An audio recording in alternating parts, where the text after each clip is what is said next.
Bonjour à tous, dans cette vidéo, on va parler du cours d'introduction au droit. Alors, l'introduction au droit, également appelée introduction générale au droit dans certaines universités, c'est une matière fondamentale qui est étudiée au premier semestre de la première année de droit. Et donc, qu'est-ce qu'on va voir dans cette vidéo? Eh bien, dans cette vidéo, ce qu'on va faire, c'est qu'on va tout simplement synthétiser le cours d'introduction au droit. C'est-à-dire qu'on va résumer le cours d'introduction au droit vraiment de manière très synthétique et on va voir ensemble les principales définitions et les notions à connaître. D'abord, on commencera par définir ce qu'est le droit. On verra notamment qu'il y a deux définitions distinctes du terme droit que vous devez impérativement connaître. Et puis ensuite, on s'intéressera au grand thème du cours d'introduction au droit. On s'intéressera au contenu du cours d'introduction au droit et ça sera l'occasion d'expliquer quelles sont les notions importantes que vous devez maîtriser pour réussir vos examens. Et vous verrez qu'à la fin de cette vidéo, vous aurez vraiment une bonne vision d'ensemble, une bonne vision globale de la matière. Et donc, sans plus attendre, c'est parti, on commence la vidéo. Alors pour commencer, qu'est-ce que le droit? Le droit est un terme qui peut se définir de deux manières différentes. D'une part, le terme droit peut désigner l'ensemble des règles qui régissent la vie en société. Donc les lois, les règlements, etc. etc. Et puis d'autre part, le terme droit, ça peut désigner également la faculté de faire un acte, d'user ou de disposer d'une chose, ou d'exiger quelque chose de quelqu'un. Donc deux définitions pour le terme droit. La première définition correspond à ce qu'on appelle le droit objectif. Retenez bien ce terme, droit objectif. Puisqu'effectivement, le droit est en effet un phénomène social, puisque toute société a besoin de règles pour fonctionner. Et donc, le droit vient doter la société de ces règles. Et on parle de droit objectif parce que les règles de droit sont envisagées de manière objective et abstraite, indépendamment de la situation individuelle des personnes. Et très important à savoir, sachez que lorsqu'on écrit le terme droit avec un grand D, lorsqu'on écrit le terme droit avec un D majuscule, on fait référence à cette notion de droit objectif. Donc à l'ensemble des règles juridiques qui régissent la vie en société. Et puis donc, cette seconde définition du terme droit, elle correspond, elle, à ce qu'on appelle les droits subjectifs, que l'on écrit toujours avec une minuscule. Et les droits subjectifs, ce sont donc les prérogatives individuelles qui sont reconnues aux personnes par le droit objectif. Comme par exemple, le droit au respect de la vie privée ou encore, par exemple, le droit de propriété. Si vous êtes propriétaire d'un bien immobilier, vous êtes titulaire d'un droit subjectif sur ce bien immobilier. Et on parle de droit subjectif parce qu'il s'agit de droits qui sont attribués à un sujet de droit, c'est-à-dire à une personne. Ce sont des droits qui sont attribués à un sujet de droit en particulier. C'est pour ça qu'on parle de droit subjectif.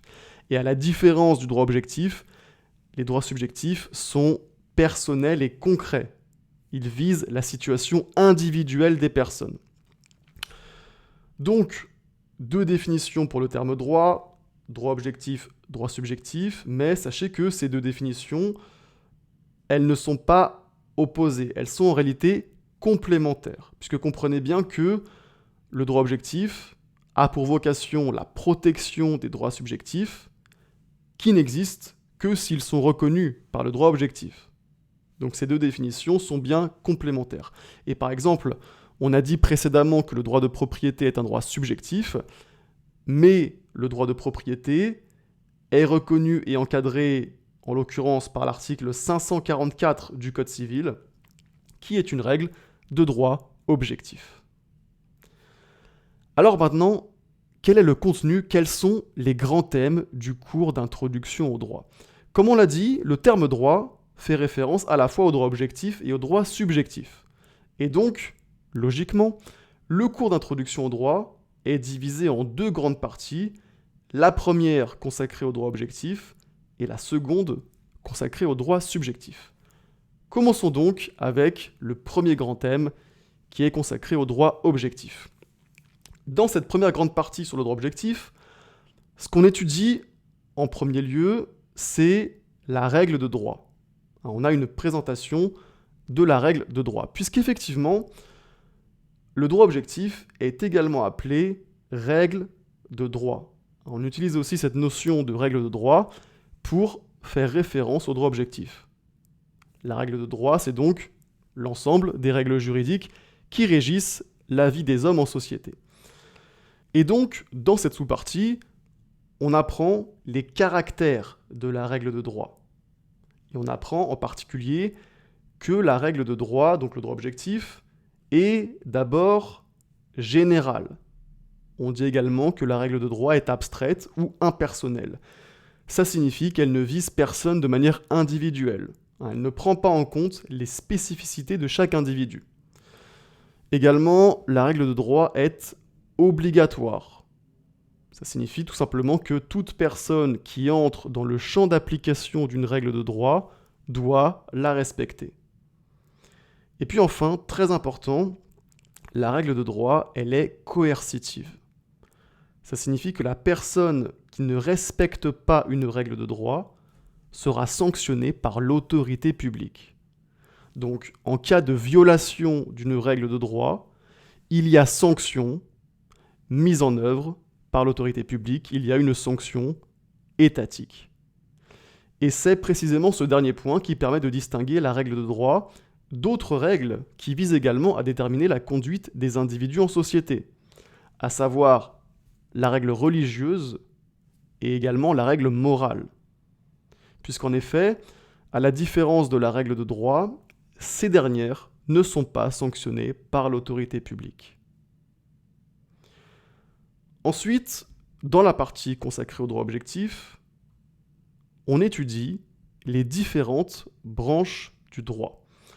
Et donc dans cette sous-partie, on apprend que le droit, donc le droit avec un grand D, est organisé autour de grandes divisions qu'on appelle les branches du droit. Et en particulier, la principale distinction, c'est celle qui oppose le droit privé et le droit public.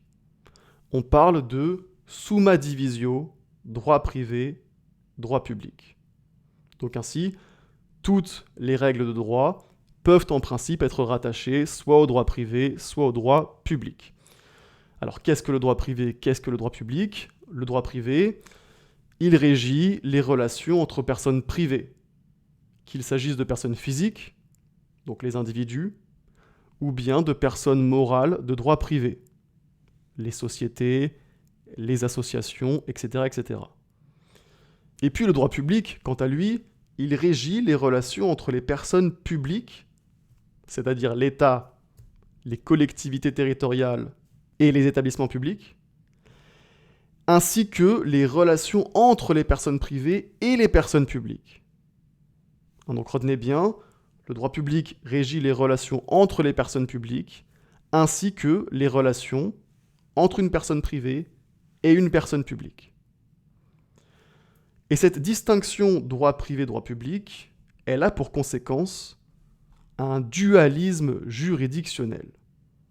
Puisqu'en effet, les juridictions françaises se divisent entre d'un côté l'ordre judiciaire, dont la juridiction suprême est la Cour de cassation, et de l'autre côté l'ordre administratif, dont la juridiction suprême est le Conseil d'État.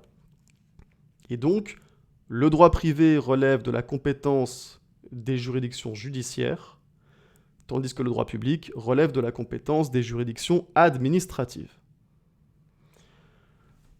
Donc, principale distinction fondamentale oppose le droit privé et le droit public, et ensuite, le droit privé et le droit public se subdivisent chacun en différentes branches. Et en particulier, le droit privé comprend le droit civil, le droit commercial et le droit du travail. Et le droit public comprend le droit constitutionnel, le droit administratif et également le droit des finances publiques. Ensuite, on passe à la prochaine sous-partie qui est consacrée aux sources du droit. Quelles sont les sources du droit objectif Dans quelle source le droit objectif trouve-t-il son origine? Les sources du droit objectif, elles sont nombreuses et donc elles désignent les modes de formation des règles de droit au sein de la société. Et donc, dans cette sous-partie, on apprend que la principale source du droit objectif est la loi. Et à cette occasion, il vous faut retenir la définition de la loi, très important. Au sens strict, la loi, c'est toute disposition qui émane du Parlement. Et au sens large, la loi comprend toute règle de droit qui peut émaner du pouvoir législatif ou du pouvoir exécutif. Donc au sens large, la loi ne comprend pas seulement les textes qui émanent du Parlement. Elle comprend aussi notamment les règlements qui sont les textes émanant du pouvoir exécutif. Donc la loi, c'est la source principale du droit objectif. Et on voit également dans cette sous-partie qu'il existe, à côté de la loi, des sources complémentaires du droit objectif. Il s'agit de la jurisprudence et de la doctrine. Alors, qu'est-ce que la jurisprudence? La jurisprudence, c'est l'ensemble des décisions de justice qui sont rendues par les cours et les tribunaux.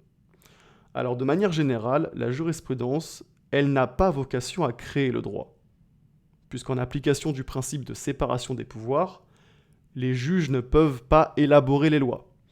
Mais il faut bien comprendre que le juge a un pouvoir d'interprétation du droit. Donc si le droit est obscur, imprécis ou ambigu, le juge devra l'interpréter, devra le préciser. Et puis également, si le droit est incomplet ou silencieux sur une question juridique donnée, le juge doit tout de même rendre un jugement. Et il va alors créer du droit. Et donc là, on voit bien que le juge joue un rôle dans la création du droit. Et puis en ce qui concerne la doctrine, c'est l'ensemble des opinions émises par les juristes. Donc ça comprend les universitaires, mais également les praticiens, comme par exemple les avocats. Alors la doctrine, elle se manifeste de différentes manières, dans les traités, dans les manuels, dans les chroniques, dans des commentaires d'arrêt publiés dans les revues juridiques, etc., etc. La doctrine, bien évidemment, ce n'est pas une source formelle du droit objectif, puisque les opinions de la doctrine ne s'imposent à personne. Mais il faut bien comprendre que la doctrine, elle peut avoir une influence, non seulement sur les juges, qui peuvent s'inspirer d'un avis de la doctrine pour trancher un litige, mais également sur le législateur. Et c'est ce qui en fait une source complémentaire du droit objectif. Ensuite, autre thème dans cette grande partie consacrée au droit objectif, c'est le thème très important de la hiérarchie des normes et de la pyramide de Kelsen. Comme on l'a vu, les sources du droit sont diverses et donc elles doivent être hiérarchisées entre elles afin d'assurer la cohérence du système juridique. C'est ce qu'on appelle la hiérarchie des normes. Et la hiérarchie des normes, elle est symbolisée par la pyramide de Kelsen. La pyramide de Kelsen qui permet de visualiser l'ensemble des normes juridiques sous la forme d'une pyramide à plusieurs étages selon une logique de hiérarchie. Chaque norme devant être conforme aux normes qui lui sont supérieures. Et plus précisément, la pyramide de Kelsen, elle se compose de 4 étages avec à chaque étage une catégorie de normes juridiques. Au sommet de la pyramide de Kelsen, on trouve le bloc de constitutionnalité. Puisqu'effectivement, vous le savez sans doute déjà, en droit français, la norme suprême, c'est la Constitution, mais à la Constitution, on y ajoute d'autres normes à valeur constitutionnelle qui forment ensemble ce qu'on appelle le bloc de constitutionnalité, qui se situe donc au sommet de la hiérarchie des normes.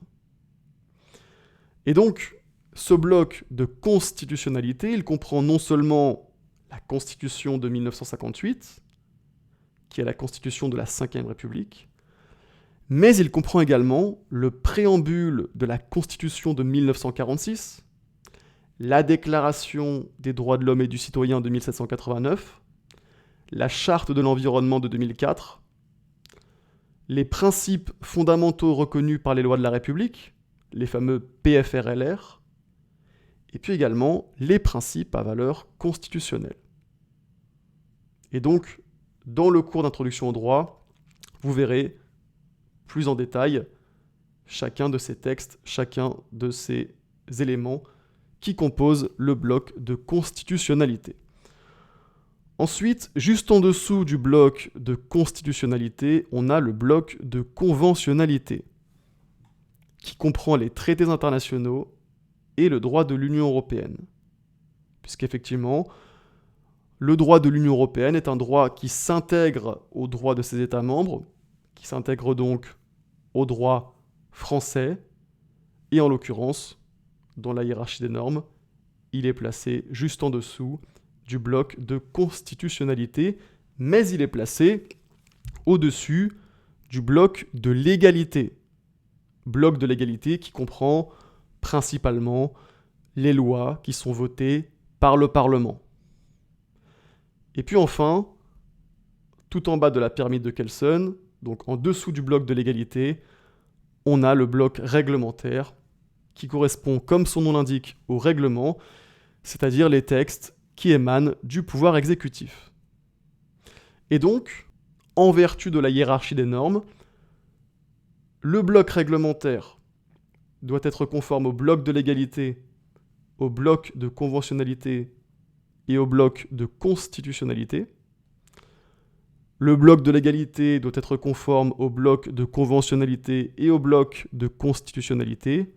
Et enfin, le bloc de conventionnalité doit être conforme au bloc de constitutionnalité. Voilà donc pour la première grande partie du cours d'introduction au droit qui porte sur le droit objectif. Après l'étude du droit objectif, le cours d'introduction au droit se poursuit avec l'étude des droits subjectifs. Et dans cette partie sur les droits subjectifs, on étudie en premier lieu les sources des droits subjectifs. Et donc, on apprend, très important, que les droits subjectifs naissent soit à l'occasion d'actes juridiques, soit à l'occasion de faits juridiques. Alors, qu'est-ce qu'un acte juridique? Qu'est-ce qu'un fait juridique? Un acte juridique, c'est une manifestation de volonté destinée à produire des effets de droit, c'est-à-dire des droits et des obligations. Typiquement, un contrat, l'acte juridique par excellence, c'est le contrat. Et un fait juridique, à l'inverse, c'est un événement auquel la loi attache des effets de droit. Et donc, la différence entre l'acte juridique et le fait juridique, elle tient au fait que les effets de droit qui découlent du fait juridique ne sont pas produits par la volonté des personnes, mais par la loi elle-même. C'est-à-dire que l'auteur du fait juridique n'a pas l'intention de produire les effets de droit issus de ce fait juridique. Par exemple, la naissance d'une personne, c'est un fait juridique. Il s'agit d'un événement qui entraîne des effets de droit, à savoir l'acquisition de la personnalité juridique. Et il entraîne des effets de droit indépendamment de la volonté du nouveau-né. A l'inverse, le ou les auteurs de l'acte juridique, ils avaient bien la volonté de produire les effets de droit en question. Et donc c'est ça la différence entre acte juridique et fait juridique, c'est que l'auteur du fait juridique n'avait pas l'intention de produire les effets de droit, alors que les auteurs de l'acte juridique avaient bien cette volonté. Ensuite, après les sources des droits subjectifs, on voit la classification des droits subjectifs, puisqu'effectivement, les droits subjectifs peuvent être classés en deux catégories, et ainsi, on distingue les droits patrimoniaux et les droits extra-patrimoniaux. Les droits patrimoniaux, ce sont les droits qui peuvent être évalués en argent, et qui par conséquent font partie du patrimoine de la personne. Par exemple, comme droit patrimonial, on a le droit de propriété. Et à l'inverse, les droits extra-patrimoniaux, ce sont les droits qui ne font pas partie du patrimoine de la personne, car ils ne peuvent pas être évalués en argent. Et donc là, les droits extra-patrimoniaux, ils sont divers et variés. Ça peut être par exemple la liberté d'expression, ça peut être le droit de vote, ça peut également être ce qu'on appelle les droits de la personnalité, c'est-à-dire droit au respect de la vie privée, droit à l'image, etc., etc. Et donc, dans le cours d'introduction au droit, vous étudierez plus en détail les droits patrimoniaux et les droits extra-patrimoniaux, ainsi que leurs caractéristiques respectives. Ensuite, dans cette grande partie consacrée aux droits subjectifs, on va étudier les sujets de droit, c'est-à-dire les titulaires des droits subjectifs. Et ici, vous apprendrez que les sujets de droit, donc c'est-à-dire les titulaires des droits subjectifs, ce sont les personnes physiques et les personnes morales. Alors d'abord, que sont les personnes physiques ? Les personnes physiques, ce sont les individus, c'est-à-dire concrètement les êtres humains. Et très important à savoir, toute personne physique est dotée de la personnalité juridique. Toute personne physique est dotée de la personnalité juridique, sachant que la personnalité juridique, c'est l'aptitude à être titulaire de droits et d'obligations. Et puis, que sont les personnes morales ? Une personne morale, c'est un groupement de personnes réunies pour accomplir quelque chose en commun. Par exemple, une société, une association, un syndicat, etc., etc. Et tout comme la personne physique, la personne morale est dotée de la personnalité juridique. Elle a donc, comme la personne physique, des droits et des obligations. Donc une personne morale, concrètement, elle peut agir en justice, elle peut conclure des contrats en son nom, ou encore avoir un patrimoine. Donc ça, c'est très important à savoir et à comprendre, la distinction entre les personnes physiques et les personnes morales. Et puis enfin, dans cette grande partie consacrée aux droits subjectifs, on étudie la preuve des droits. La preuve des droits subjectifs. Comment se passe la preuve des droits subjectifs ? Donc, dans cette sous-partie consacrée à la preuve des droits, il y a différents points. Le premier point, il porte sur la question de la charge de la preuve. Ça consiste à se demander qui, dans le cadre d'un procès, doit apporter la preuve. Et donc vous verrez qu'en matière civile, la charge de la preuve pèse sur le demandeur, c'est-à-dire sur celui qui invoque une prétention. Ensuite, après la charge de la preuve, autre point, c'est les différents modes de preuve. Vous étudierez les différents modes de preuve. Et vous apprendrez qu'on distingue les modes de preuve parfaits des modes de preuve imparfaits. Les modes de preuve parfaits, ce sont ceux qui s'imposent au juge. C'est-à-dire que le juge est tenu de les accepter. Et donc il s'agit de la preuve écrite, l'aveu judiciaire et le serment décisoire. Et à l'inverse, les modes de preuve imparfaits, ils sont soumis à l'appréciation souveraine du juge qui n'est pas tenu de les accepter. Et ces modes de preuve imparfaits, ce sont l'aveu extrajudiciaire, le serment supplétoire, les présomptions judiciaires, également appelées présomption du fait de l'homme, et le témoignage. Et donc, bien sûr, dans le cadre du cours d'introduction au droit, vous étudierez plus en détail chacun de ces modes de preuve. Et puis enfin, dans cette sous-partie sur la preuve des droits, il y a un dernier point qui porte sur l'admissibilité des modes de preuve. Et ici, vous verrez que les modes de preuve admis diffèrent selon qu'il s'agit de prouver un acte juridique ou un fait juridique. Et en particulier, les faits juridiques se prouvent en principe par tout moyen. Ça signifie que pour les faits juridiques, en principe, tous les modes de preuve sont admis. Mais à l'inverse, pour les actes juridiques, on a une règle qui figure à l'article 1359 du Code civil, qui nous dit que les actes juridiques qui portent sur une somme supérieure à 1500 € doivent être prouvés par écrit. Mais il faut savoir que dans plusieurs cas, le principe de la preuve écrite est écarté, il est possible d'apporter la preuve par tout moyen, et vous étudierez ces différentes exceptions à l'exigence de preuves écrites des actes juridiques dans le cadre du cours d'introduction au droit.